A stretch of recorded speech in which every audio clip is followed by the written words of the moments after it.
والسلام علی سید الانبیاء والمرسلین اما بعد فاعوذ باللہ من الشیطان الرجیم بسم اللہ الرحمن الرحیم۔ الحمدللہ الہادی پروگرام میں ہم آپ کو معلوم ہے کہ مختلف آیات جو مختلف ٹاپکس پر مشتمل ہوتی ہیں ان کا انتخاب کرنے کے بعد ان کا ترجمہ، پھر مستند تفاسیر کی روشنی میں اس کی تشریح اور پھر اس سے متعلق جو ضروری نکات ہوتے ہیں، درس حاصل ہو رہا ہوتا ہے، جو مراد الہی ہوتی ہے اس آیت کے یا حدیث کے آیت کے یا سورہ کے نزول کے ساتھ اس کی وضاحت کرتے ہیں۔ ابھی جو ہماری زیر نظر آیت تھی، اللہ تبارک و تعالی نے ارشاد فرمایا وَأَحَلَّ اللَّهُ الْبَيْعَ وَحَرَّمَ الرِّبَا۔ اللہ تبارک و تعالی نے بیع کو حلال اور سود کو حرام فرمایا۔ تو سود کی مذمت پر تفصیلی کلام ہوا، سود کسے کہتے ہیں اس کے انٹروڈکشن کرایا گیا، اور جو ہمارے معاشرے میں سود کی مختلف صورتیں رائج ہیں ان کے بارے میں بھی گفتگو ہوئی، اور کس طریقے سے ان سے بچنا ممکن ہے وہ بھی آپ کو بتایا۔ جہاں جہاں رعایت کی صورت تھی وہ بھی ذکر کرنے کی کوشش کی، اور اس کے بعد اس آیت کے پہلے حصے وَأَحَلَّ اللَّهُ الْبَيْعَ پر ہم کلام کر رہے تھے کہ اللہ تبارک و تعالی نے خرید و فروخت کو حلال کیا۔ تو چونکہ خرید و فروخت سے مقصود نفع ہوتا ہے، اس کا مطلب یہ ہوا کہ جائز طریقے سے اگر کوئی آپ کام کرتے ہیں تو اس سے حاصل شدہ نفع بھی آپ کے لیے جائز ہوگا۔ ہمارے ہاں نفع کی دو صورتیں ہوتی ہیں، ایک تو یہ کہ ہم باقاعدہ کچھ مالی معاملات کرتے ہیں، ان سے کچھ فائدہ حاصل ہوتا ہے، اور کبھی ایسا ہوتا ہے کہ اپنی صلاحیتوں سے، اپنی طاقت سے، اپنے توانائی سے، یوں کہہ لیں کہ اپنے منافع سے کسی کو فائدہ پہنچاتے ہیں اور اس کی قیمت وصول کرتے ہیں۔ مثلاً پہلی والی صورت میں خرید و فروخت ہے، جیسے بیع ہے، اور اسی طریقے سے ہم مداربت کرتے ہیں کہ میرا مال ہے، آپ کی محنت ہے، اور پھر ہم کوئی پروفٹ طے کر لیں۔ شرکت ہوتی ہے کہ ہم اس میں مال ملاتے ہیں، چاہے مقدار کم یا زیادہ ہو لیکن دونوں جانب سے مال ہوتا ہے، اور پھر کوئی پروفٹ ریشو طے کر لیتے ہیں، اور اس طریقے سے شرکت کے ذریعے بھی نفع کمایا جاتا ہے۔ اور ایک ہوتا ہے دوسری صورت یہ ہے کہ آپ اپنا مکان کرائے پہ دے دیں، دکان کرائے پہ دے دیں، گاڑی دے دیں، جانور دے دیں،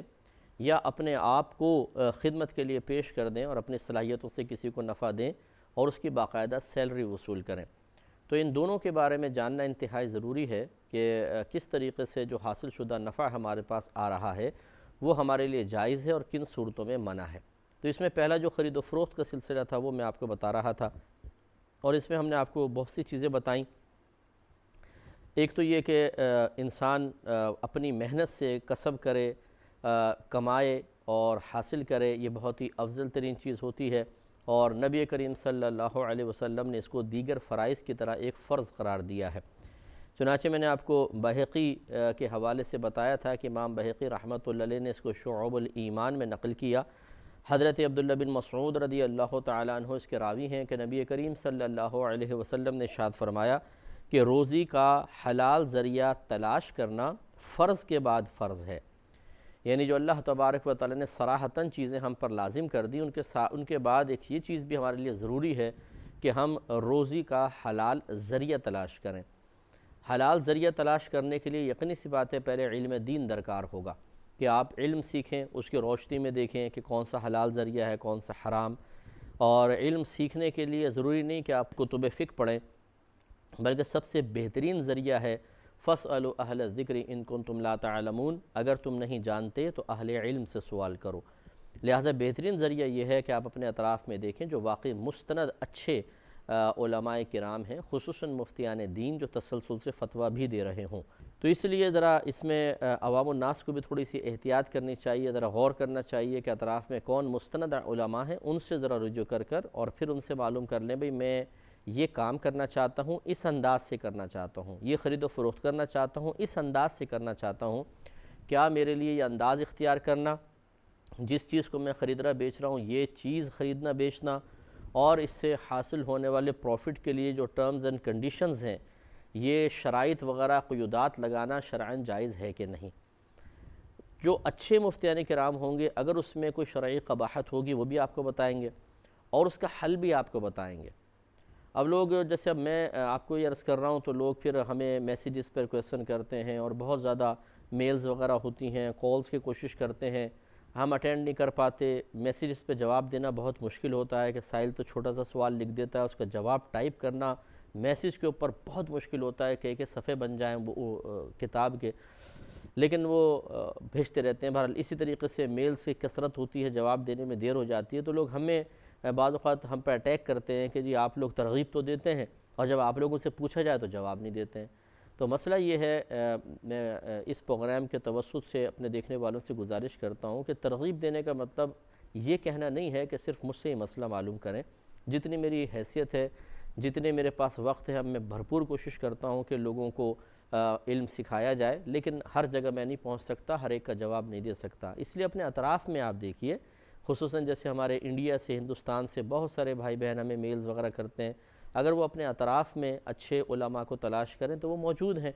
لیکن کون جائے ان کے پاس، کون جا کے ان سے مسئلہ معلوم کرے، کون اتنا وقت نکالے؟ آج کل موبائل ہاتھ میں، بس یہ میسیج لکھا، واٹس ایپ کر دیا، ایس ایم ایس کر دیا آپ نے، میل کر دی، بیٹھے بیٹھے کمرے کے اندر۔ ہمیں چاہیے بالکل سکون کے ساتھ علم حاصل کرنا، محنت کرنے کے لیے، مشقت کے لیے ہم تیار نہیں ہوتے، اور جب کوئی سامنے والا کثرت مصروفیات کی بنا پہ جواب نہ دے پائے تو ہم کہتے ہیں یار یہ مولوی لوگ تو جواب ہی نہیں دیتے، چھوڑو یار جو ہم کر رہے ہیں صحیح کر رہے ہیں، اور یہ ہمارے پاس ایک عذر اور بہانہ آ جاتا ہے کہ بس ٹھیک ہے جی ہمیں تو پتہ ہی نہیں چلا، ہم نے تو کوشش کی تھی، اور اس طریقے سے پھر مشکوک رزق یا خالصتاً حرام رزق انسان کھاتا ہے اور تباہ و برباد ہو جاتا ہے۔ کیونکہ میں نے آپ کو بتایا تھا کہ نبی کریم صلی اللہ علیہ وسلم نے حرام رزق کی بہت سخت مذمت فرمائی۔ ایک اور آپ کو روایت عرض کر دیتا ہوں، امام بہقی شعب الایمان میں ہی نقل کرتے ہیں، حضرت ابوبکر صدیق رضی اللہ تعالی عنہ اس کے راوی ہیں، اور بہت کم حدیثیں ایسی ہیں جو سیدنا صدیق اکبر رضی اللہ تعالیٰ عنہ سے مروی ہیں۔ وجہ اس کی یہ نہیں ہے کہ آپ نے کم باتیں سنی، کیونکہ آپ تو سفر و حضر میں سرکار کے ساتھ رہنے والے تھے، لیکن آپ خوف خدا کی وجہ سے بہت کم روایت کیا کرتے تھے۔ تو بہرحال یہ کہتے ہیں کہ نبی کریم صلی اللہ علیہ وسلم نے ارشاد فرمایا کہ وہ جسم جنت میں داخل نہیں ہوگا جو حرام روزی سے پلا بڑھا ہو۔ تو دیکھیں، یعنی مطلب کہنے کا یہ ہے اگر وہ حالت ایمان میں رخصت ہو گیا تو اولاً جنت میں نہیں جائے گا، بلکہ پہلے اس حرام رزق کے کھانے کمانے کی وجہ سے جہنم میں جائے گا، وہاں سے اس کی تطہیر ہوگی، گویا کہ جیسے سونا آپ زمین سے نکالیں جو جس میں گندی چیزیں بھی ہوں، مٹی بھی ہو، سب کچھ ہو، پھر آپ اس کو پگھلائیں اور اس کو صاف کر لیں کہ تمام چیز گندگی ہٹ جائے اور خالص سونا باہر ہو جائے، پھر وہ بکنے کے قابل ہوتا ہے۔ اسی طریقے سے اللہ تبارک و تعالیٰ کے بھی ایک اخروی نظام ہے کہ جو گندگی کے ساتھ جائیں تو یا تو اللہ تعالیٰ اپنے فضل و کرم سے براہ راست ان کو پاکیزہ کر دیتا ہے اور دخول جنت عطا فرما دیتا ہے، اور یا پھر اس کا ایک قاعدہ ضابطہ یہ بھی ہے کہ وہ پہلے جہنم میں ڈال دیتا ہے، وہاں پہ انسان جل کر اپنے جرموں کی سزا پا کر گویا کہ اب پاک صاف ہو جاتا ہے، اب اس کو جنت میں ڈالا جائے گا۔ تو یہ کہنے کا مقصد ہے سرکار صلی اللہ علیہ وسلم کا کہ جو جسم حرام سے پلا بڑھا ہو، اگر وہ حالت ایمان میں رخصت ہو گیا تو اولاً جنت میں نہیں جائے گا، پہلے وہ سزا بھگتے گا پھر جنت میں۔ اور یا پھر اس کا کہنے کا مطلب، اس حدیث کا مطلب یہ ہوگا کہ رحمت کونین صلی اللہ علیہ وسلم یہ بیان فرمانا چاہتے ہیں کہ جس نے کسی حرام قطعی کو حلال سمجھ کر کھایا، حلال سمجھ کر، تو پھر اس کا ایمان ضائع ہو جاتا ہے اور وہ کبھی جنت میں نہیں جائے گا، وہ پھر کافر ہو گیا، وہ ہمیشہ ہمیشہ جہنم میں رہے گا۔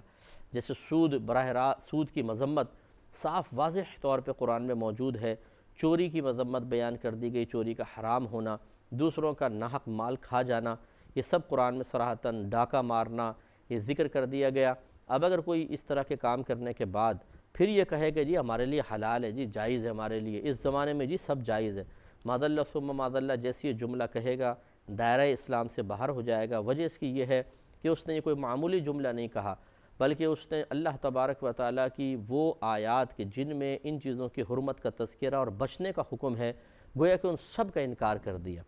کہ اب وہ سب ختم، معاذ اللہ منسوخ ہو گئی ہیں، کیونکہ اب اس دور میں یہ چیزیں جائز ہو گئی ہیں، گویا کہ اللہ کا حرام کردہ حرام نہ رہا، اب وہ جائز ہو گیا۔ تو اللہ تعالیٰ نے جس چیز کو حرام کہا اس کا انکار کر دیا تو انسان دائرہ اسلام سے خارج ہو جاتا ہے۔ اس لیے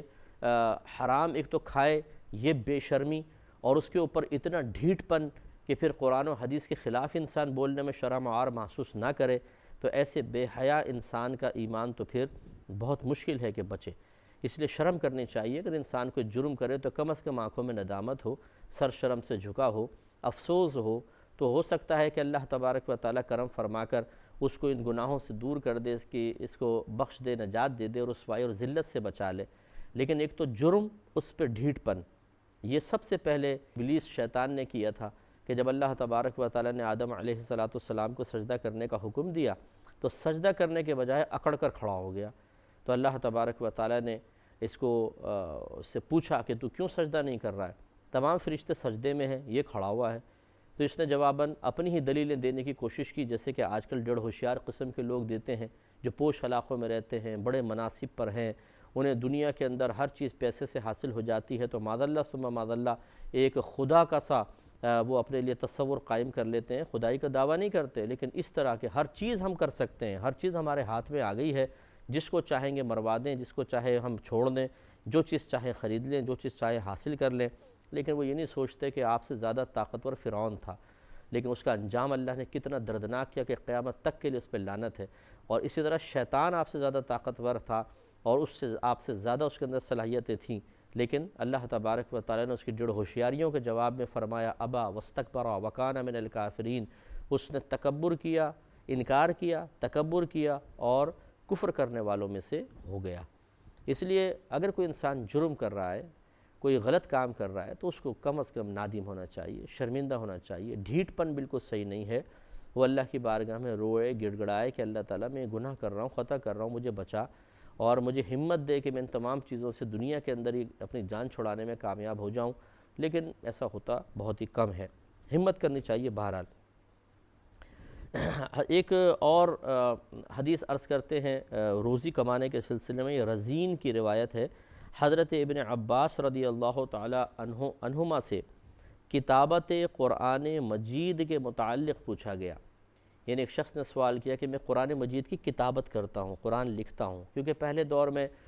یہ پرنٹنگ کا تو کوئی نظام تھا نہیں، ہاتھوں سے ہی قرآن پاک لکھا جاتا تھا، تو وہ اسی طرح کرتا تھا کہ کتابت قرآن کر کے پھر وہ قرآن پاک سیل کیا کرتا تھا۔ اس نے پوچھا کہ کیا یہ روزی میرے لیے جائز ہے؟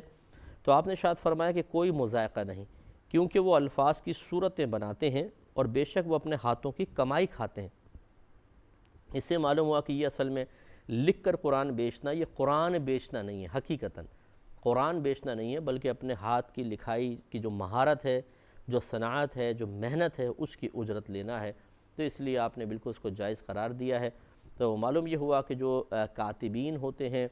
ٹائٹلز لکھتے ہیں، عنوانات لکھتے ہیں، پھر کتابت بھی کرتے ہیں۔ آج کل تو خیر کمپیوٹر کا دور آ گیا، کمپوزنگ بہت ہی آسان ہو گئی ہے، ایک عام آدمی بھی خود ہی کمپوز کر لیتا ہے، لیکن بہرحال اب بھی کم ہو گیا، لیکن کاتب حضرات اب بھی بہت ہی امپورٹنٹ ہیں۔ جیسے یہ پرنٹ میڈیا جتنا بھی ہے، اخبارات وغیرہ ہیں، ان کی جو مین ہیڈنگز ہیں اکثر وہ ہاتھ سے ہی ہوتی ہیں اور بہت ہی اچھا کام ہے۔ اور اس کی کمائی جو کچھ بھی ہے، دیکھیں اب یہ قرآن پاک لکھنا، یہ بظاہر ایسا لگتا ہے کہ دین کا کام ہے، تو دین کے کام کے پیسے لینا، تو یہ آپ نے ثابت فرمایا کہ اس میں شرعاً کوئی حرج نہیں ہے، لے سکتے ہیں۔ حضرت رافع بن خدیج رضی اللہ تعالی عنہ کا بیان ہے کہ عرض کی گئی یا رسول اللہ صلی اللہ علیہ وسلم، کون سا ذریعہ معاش پاکیزہ ہے؟ تو آپ نے فرمایا کہ آدمی کا اپنے ہاتھ سے کمانا اور ہر جائز تجارت۔ تو دیکھیں سوالات بھی کتنے خوبصورت وہ لوگ کیا کرتے تھے، اور اللہ تعالیٰ ان کو جزائے خیر عطا فرمائے کہ ہمارے لیے کتنی رہنمائی ان سوالوں کی وجہ سے حاصل ہوئی ہے، کیونکہ وہ سوال کرتے تھے پھر سرکار جواب دیتے، تو وہ چیز نقل کر دی گئی اور ہمیں اس سے فائدہ ہو رہا ہے۔ کہ سوال یہ کہ یا رسول اللہ کون سا ہم کسب اختیار کریں جو پاکیزہ ہو، ذریعہ معاش بہت اچھا ہو؟ تو سرکار نے شاید فرمایا پہلی بات تو یہ کہ انسان اپنے ہاتھ سے کمائے، یہ سب سے بہترین ہے۔ اپنے ہنر کے ذریعے کمائے، اپنے ہاتھ سے، اس میں سب چیزیں آ جائیں گی۔ اگر کوئی موچی بھی ہے وہ بھی اپنے ہنر سے، ہاتھ سے کما رہا ہے۔ اگر کوئی چیز پکا کر بیچتا ہے وہ بھی اپنے ہاتھ سے کمانے والا ہے۔ اسی طرح محنت مزدوری کرنے والے، یہ تمام جو اور اس طرح پھر اپر لیول پر آ جائیں کہ جو سافٹ ویئرز وغیرہ بنا رہے ہیں، کمپوزنگ کرتے ہیں یا آڈٹ وغیرہ کر رہے ہیں، یہ اپنے ہاتھ کی کمائی ہی ہے، تو اس میں بڑا اجر ہے۔ بس اس میں یہ دیکھ لینا چاہیے کہ کس چیز کا کام کرنا چاہیے اور کس چیز کی کا آڈٹ وغیرہ مناسب نہیں ہوتا۔ دوسرا فرمایا کہ ہر جائز تجارت، تو تجارت کی مختلف اقسام ہوتی ہیں، بڑی 4 اقسام ہوتی ہیں۔ ایک صحیح ہوتی ہے، یعنی بیع صحیح کہلاتی ہے، دوسری بیع باطل ہوتی ہے جو منعقد نہیں ہوتی، ایک بیع فاسد ہوتی ہے جو منعقد تو ہو جاتی ہے لیکن اس کو ختم کرنا لازم ہوتا ہے، اور چوتھی بیع مکروہ ہوتی ہے جو ہو جاتی ہے اسے ختم کرنا بھی لازم نہیں ہوتا لیکن اس میں کچھ خارج سے باہر سے کچھ ایسی چیزیں اس میں شامل ہو جاتی ہیں جو شریعت کی طرف سے ناپسندیدگی کو پیدا کرتی ہیں۔ تو موقع آئے گا انشاءاللہ پھر میں تجارت کی اقسام بھی آپ کی خدمت میں عرض کروں گا، ان کے بارے میں کلام بھی کر لیں گے، لیکن تجارت جو ہے یہ بہت ہی افضل ذریعہ معاش ہے۔ نبی کریم صلی اللہ علیہ وسلم نے ارشاد فرمایا کہ اللہ تبارک و تعالی نے روزی کے 10 درجے رکھے ہیں یا 10 حصے بنائے ہیں، جن میں سے 9 حصے تجارت میں ہیں، ایک حصہ پھر اور ہے۔ تجارت بڑی پیاری شے ہے، اگر کسی کو تجارت کرنی آتی ہو تو، اور شرعی اصولوں کے مطابق کرے تو اس میں اللہ نے بڑی برکت رکھی ہے اور انسان بہت اچھا کما سکتا ہے۔ ایک حدیث اور آپ کی اس سلسلے میں عرض کرتے ہیں، حضرت مقدام بن معدی کرب رضی اللہ تعالی عنہ کی ایک لونڈی تھی جو دودھ بیچا کرتی تھی۔ لونڈی غلام کا تصور کیا ہے یہ انشاءاللہ تھوڑا سا میں واضح کر دیتا ہوں تاکہ چیز سمجھنے میں آسانی ہو۔ ویسے تو ضمنی چیز ہے لیکن بہتر رہے گا، لیکن چونکہ ٹائم کی قلت ہے اس پروگرام میں نہیں، نیکسٹ پروگرام میں عرض کروں گا۔ وآخر دعوانا